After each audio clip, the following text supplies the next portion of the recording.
আমি সকাত সলিলে ডুবে মরি, নিজের কোনো গর্তের মধ্যেই আমি ডুবে যাচ্ছি, আমাকে কে কষ্ট দেবে না?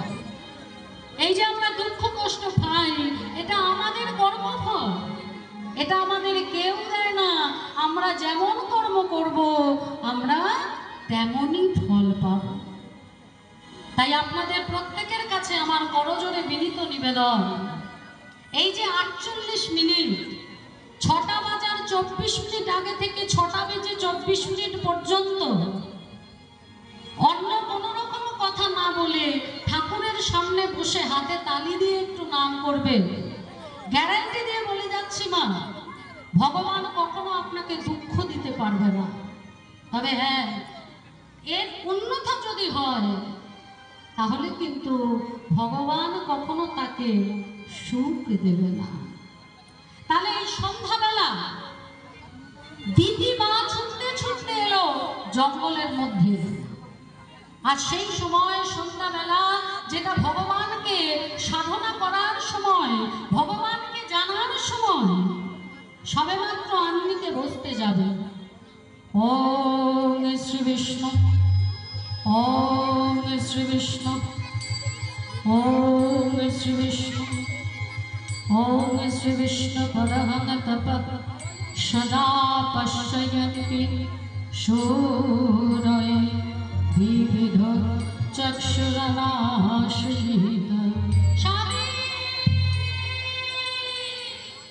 স্বামী দিদি তুমি এই সন্ধ্যাবেলা এই জঙ্গলের মধ্যে তুমি কি করছো? কি করছি মানে? তুমি অদিতিকে ছেড়ে দিয়েছো, আমাকে ছেড়ে দেবে না? অদিতি তোমার স্ত্রী, আমি বুঝি তোমার কেউ নেই? আমাকে ছেড়ে দিতে হবে, আর ছেড়ে নেব বলে আমি এসেছি। ছি ছি ছি ছি ছি ছি, এ তুমি কি বলছো দিদি? এই সন্ধ্যাবেলা যখন ভজন সাধনের সময়, তখন তুমি সন্তান চাইছো? ওগো, সন্ধ্যাবেলা যদি কারো গর্ভে সন্তান আসে, সেই সন্তান যে অসুর প্রবৃত্তির হয়, হোক অসুর, আমার ছেলে অসুর হবে তো তোমার কি? আমার ছেলে চাই, চাই মানে আমার ছেলে চাই। শাস্ত্রীয় কথা না। অমাবস্যা তিথি, পূর্ণিমা তিথি আর একাদশী তিথি, এই 3টে তিথিতে যদি কারোর গর্ভে সন্তান আসে, সেই সন্তান কখনো ভালো হয় না। অমাবস্যার দিন যদি কারোর গর্ভে সন্তান আসে, সেই সন্তান হয় নির্বাচনী। পূর্ণিমার দিন যদি কারোর গর্ভে সন্তান আসে, সেই সন্তানের চোখের ডিস্টার্ব থাকে, 3-4 বছর বয়স থেকেই তাকে চশমা পড়তে হয়। আর একাদশী তিথিতে যদি কারোর গর্ভে সন্তান আসে, সেই সন্তান কখনো সুখী হয় না, সেই সন্তান দরিদ্র হয়। যাই করে ফেলো, তার দারিদ্রতা কখনো দূরে যায় না। আপনারা হলেন মা, যাতে আপনারা আপনাদের সন্তানদের শিক্ষা দিতে পারেন। আমাদের শাস্ত্র এই কথাটা বলে যাচ্ছে, এই 3টে দিন যদি সন্তান আসে, সেই সন্তান কখনো ভালো হয় না। আর সন্তানরা যদি কারোর গর্ভে সন্তান আসে, সেই সন্তান হয় অসুর প্রকৃতির।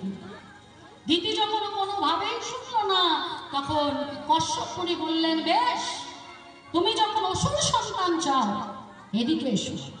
কাছে এলো, বাম হাতের কোণে আঙুল দিয়ে নাভির চারপাশে ঘোরালো, ঘুরিয়ে মন্ত্র বলল, আর বলে বলল, যাও, তুমি অসুর সন্তানের জননী হও। ফিরে এলো দিতিমা, 2 অসুর সন্তানের জন্ম দিল। একজন হলো হিরণ্যক্ষ, আর একজন হলো হিরণ্যকশিপু। আজি কশ্যপ রসে জন্ম দিতির নন্দন।